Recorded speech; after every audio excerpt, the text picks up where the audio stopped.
Palakkad municipal bus സ്റ്റാൻഡിൽ അടിസ്ഥാന സൗകര്യമൊരുക്കി യാത്രക്കാർക്ക് തുറന്നുകൊടുക്കണമെന്നാവശ്യപ്പെട്ട് നാഷണൽ ജനതാദൾ നേതൃത്വത്തിൽ പാലക്കാട് നഗരത്തിൽ കിണ്ണം കൊട്ടി പ്രകടനവും നഗരസഭയ്ക്ക് മുമ്പിൽ പ്രതിഷേധ യോഗവും സംഘടിപ്പിച്ചു.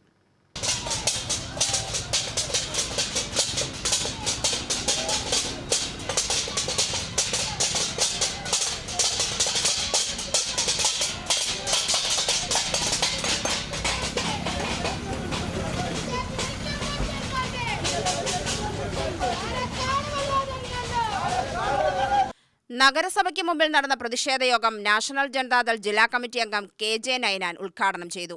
നിയമസഭാ ഉപതെരഞ്ഞെടുപ്പിലേറ്റ തിരിച്ചടി തിരിച്ചറിഞ്ഞ് നഗരസഭ ജനകീയ പ്രശ്നങ്ങൾക്ക് പരിഹാരം കാണണമെന്ന് KJ നൈനാൻ പറഞ്ഞു. പാലക്കാട് MP 2 കോടി ചെലവഴിച്ചിട്ടും സ്റ്റാൻഡിൽ അടിസ്ഥാന സൗകര്യമൊരുക്കാത്തതിൽ നഗരസഭ ജനങ്ങൾക്ക് മുമ്പാകെ ഉത്തരം പറയേണ്ടി വരും. നഗരസഭ ഭരണകക്ഷിയായ BJPക്ക് നഗരത്തിൽ വോട്ട് കുറഞ്ഞത് ജനദ്രോഹ നയത്തിന്റെ ഭാഗമാണ്. നഗരത്തിൽ വികസനം മുരടിച്ചതിന് 52 കൗൺസിലർമാരും ഉത്തരവാദികളാണ്. മുനിസിപ്പൽ ബസ് സ്റ്റാൻഡിലെ പ്രശ്നങ്ങൾ പരിഹരിക്കും വരെ നാഷണൽ ജനതാദൾ സമരരംഗത്തുണ്ടാവുമെന്നും KJ നൈനാൻ പറഞ്ഞു.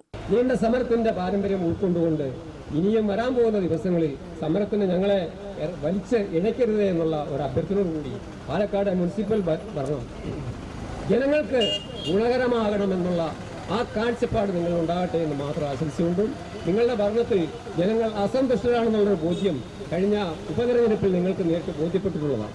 അതുകൊണ്ട് ഉത്തരവാദിത്വത്തെ മുൻതൂക്കം പിടിച്ചു ജനങ്ങൾ അർപ്പിച്ച വിശ്വാസത്തെ കണക്കിലെടുത്തു ആ ജനകീയ വിഷയമായ തീർച്ചയായും ജനതാദളിന്റെ വിഷയമല്ല, ജനങ്ങളുടെ വിഷയമായ പാലക്കാട്ടെ മുനിസിപ്പാലിറ്റിയുടെ ഈ മുനിസിപ്പൽ ബസ് സ്റ്റാൻഡിന്റെ പുനർനിർമ്മാണവും അതിനോടനുബന്ധിച്ച് ജനങ്ങൾക്ക് തുറന്നു കൊടുക്കേണ്ട ആവശ്യകതയും മുൻവിധിയില്ലാതെ മനസ്സിലാക്കി ചെയ്യും എന്ന ഉറച്ച വിശ്വാസത്തോടുകൂടി നാഷണൽ ജനതാദൾ വനിതാ ജനറൽ സെക്രട്ടറി നൌഫിയ നസീർ, ജില്ലാ ജനറൽ സെക്രട്ടറിമാരായ വിൻസെന്റ്, വർഗീസ്, ഇർഷാദ് എന്നിവർ സംസാരിച്ചു.